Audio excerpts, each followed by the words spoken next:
जी, इससे नहीं काम कंट्रोल चलेगा, नहीं नहीं होगा। होगा। You have to find real solutions. Right. ये ना डका मार दियो, अंदर कर दियो, डिसअपेयर कर दियो, ठापा ला दियो, ये जमाने खत्म हो रहे हैं।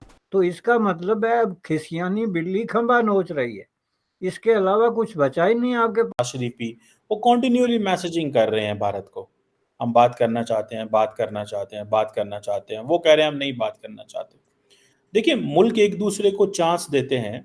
मुल्क टूल था जो इस्लामिक फंडामेंटलिस्ट फोर्सेस, उन्होंने हाथ खड़े कर दिए कि हमें नहीं चाहिए जी 370 कुछ नहीं, हमें आप इलेक्शन में जाने दें, हम इलेक्शन लड़ेंगे इस मुल्क में, हम जनाब बिल्कुल अच्छे बच्चों की तरह। क्योंकि वो इस टाइम इस हालत में नहीं है कि वो भारत के साथ जंग कर सके। तो वो छोटी मोटी ये गेमें खेलता रहता है प्रॉक्सी वार करके, ताकि भारत के अंदर बदअमनी रहे, अमन ना आए। तो ये उसका काम है और इसको और उसको इस चीज़ का सबक सिखाना बहुत ज़रूरी है। अभी पीओके के minister of education Zafar Iqbal ने कहा है कि पूरे ये जो आंदोलन हुआ है ना पीओके में, ये जितने लोग आंदोलन कर रहे थे ना, ये सब रॉ एजेंट है, मोदी करवा रहे हैं।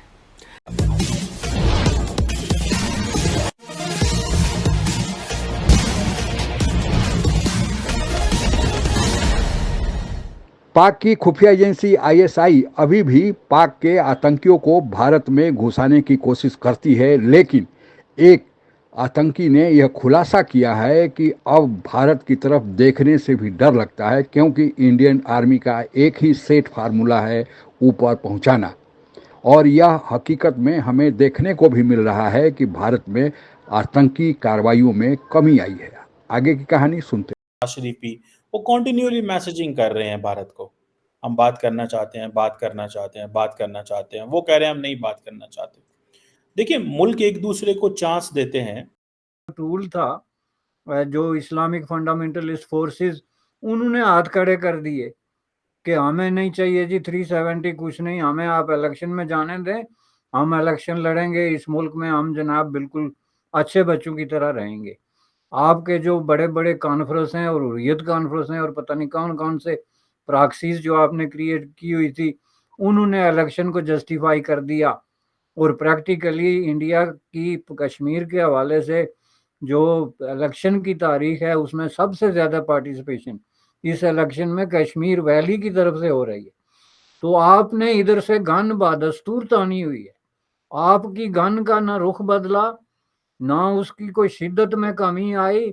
आप अब भी उसी तरीके से फाइनेंसिंग कर रहे हैं यहाँ की रिएक्शनरी फोर्सेस ने जो हमारे साथ खेल खेला, वो न आज़ादी का खेल था, न वो जिहाद का खेल था, बल्कि वो 71 का उन्होंने हमसे बदला लिया और हमारे छोटे छोटे मासूम बच्चों को मरवाकर, हमारे छोटे छोटे बच्चों को मरवाकर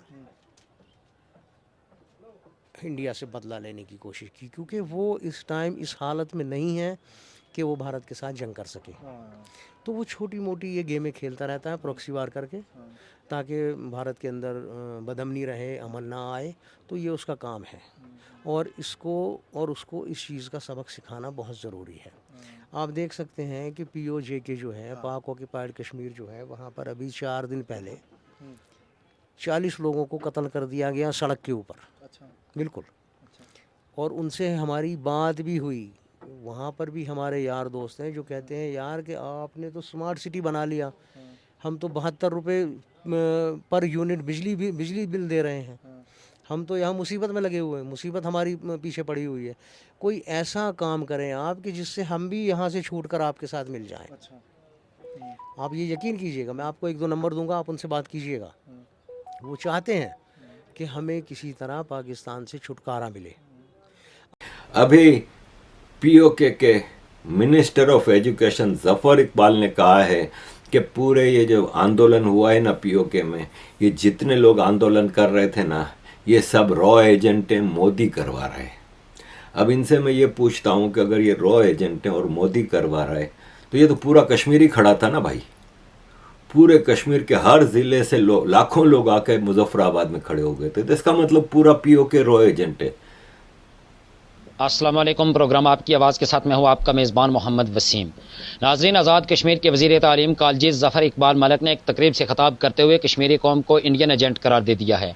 उनका कहना था कि अवामी मुतालबात लेकर जो लोग एहतजाज कर रहे थे, जो सड़कों पर थे, वो इंडियन एजेंट हैं और वो मोदी के एजेंडे पर आज़ाद कश्मीर के अंदर अफरा तफरी फैला रहे थे और आज़ाद कश्मीर के पुरअमन माहौल को ख़राब कर रहे थे। मेरा वज़ीर तालीम साहब आपसे ये सवाल है कि आज़ाद कश्मीर के गरीब आवाम जो अपने मुतालबात के लिए जो है वो एहतजाज कर रही हो, तो क्या वो इंडियन एजेंट होगी? क्या आज़ाद कश्मीर का जो शहरी पुरअमन एहतजाज के लिए निकलेगा तो उसको इंडियन एजेंट करार दे दिया जाएगा? पूरी दुनिया के अंदर हर जगह पे पुरअमन एहतजाज करना हर शहरी का क्या और वही क्या हम पाकिस्तान को मानते नहीं? वो कहते हैं हम ग्लोबल साउथ के लीडर हैं, लेकिन हम पाकिस्तान को तरफ नहीं देखेंगे, पाकिस्तान को साथ लेके नहीं चलेंगे। इस पे आप क्या कहेंगे? एक, हमारी लीडरशिप बार बार मैसेजिंग कर रही है, दूसरी हम ये कहते हैं कि इक्वली ट्रीट होना चाहिए, कि आप ये नहीं समझें कि जी ठीक है जैसे मर्जी जैसे हम कहेंगे वैसे चीजें चलेंगी। और तीसरी ये कि अगर इंडिया समझता है कि उसने इस खित्ते में अपना रोल अदा करना है, उसने ग्रेट पार का रोल अदा करना है, तो वो जारी बात है एक ही मुल्क है। बात ये है कि ऐसा आपको क्यों लगता है कि आपको अनइक्वली ट्रीट किया जा रहा है? इंडिया के साथ इक्वली ट्रीटमेंट की जो आपकी डिमांड है वो आपकी इसलिए है कि आप हमें श्रीलंका या बांग्लादेश की तरह ट्रीट नहीं कर सकते। ये डिमांड आपकी क्यों है कि आप में कोई ये इतना एक कोई सेंस ऑफ आप सुपीरियरिटी कह लें ज़रूर मौजूद है कि आप समझते हैं कि आप श्रीलंका और बांग्लादेश से बेहतर हैं। अब क्यों बेहतर हैं, ये एक डिबेटेबल इशू है कि अगर इस पे हम बैठें और डिबेट करें कि आप अपने आप को किस तरह जो है वो फॉर एग्जांपल बांग्लादेश से बेहतर समझते हैं, किस पॉइंट ऑफ व्यू से समझते हैं, तो आप उस बुनियाद पे कहते हैं कि आप हमें उनकी तरह ट्रीटमेंट ना करें। दूसरा ये कहना बाज़ाते खुद आपकी अपनी जो हेजमोनिक ख्वाहिशात हैं और टेंडेंसीज हैं उसकी रिफ्लेक्शन है। आप होते क्यों कौन है ये कहने वाले कि आप हमें बांग्लादेश और की तरह ट्रीट ना करें? आपके ख्याल एक भूतपूर्व आतंकी जो था तो भारतीय जम्मू कश्मीर का, लेकिन वह भी पाकिस्तान के बहकावे में आकर गुमराह हो गया था और ट्रेनिंग के लिए पाकिस्तान चला गया था। पाकिस्तान की खुफिया एजेंसी ISI की देखरेख में वहाँ ट्रेनिंग दी गई और फिर भारत में घुसपैठ कराया गया, लेकिन तब तक भारत का माहौल बदल चुका था।